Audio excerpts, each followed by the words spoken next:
একটা ভাই আমাকে মেসেজ করেছে যে দাদা তুমি আর ভিডিও বানাচ্ছ না কেন। আসলে ভাই আমি একটু কাজে ব্যস্ত হয়ে পড়েছিলাম, তো তাই ভিডিও বানাতে পারিনি। আর কি করবো বলো ভাই, এত ভিডিও বানাচ্ছি তবুও লাইক কমেন্ট কিচ্ছু আসছে না, না ভিউজ আসছে। তবে আমি এটাতে ডিমোটিভেট হই না বা হাল ছেড়ে দিই না, করি যতটুকু সময় পাই আমি সেই সময়টায় ভিডিও করি, পোস্ট করি, চেষ্টাই করি সবসময়। কারণ ভিডিও বানানো আমার শখ না, এই ভিডিও বানানো আমার একটা তীব্র একটা স্বপ্ন। এখান থেকে আমার অনেক বড় একটা স্বপ্ন রয়েছে।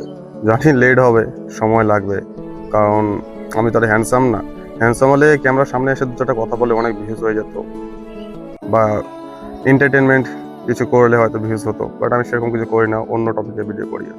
তো যাই হোক ভাই, করতে হবে, যেটা স্বপ্ন আছে নিজের স্বপ্ন নিজেকে পূরণ করতে হবে।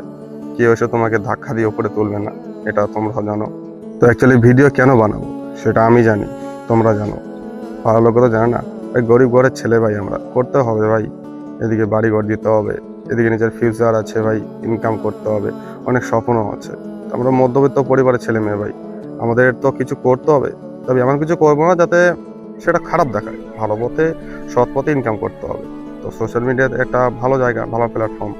তবে এখানে অনেকজন খারাপভাবেও অনেক কিছু করছে, আবার কেউ ভালোভাবে অনেক ভালো কিছু করছে। চেষ্টা করবো ভালোভাবে ভালো কিছু করার। ধন্যবাদ।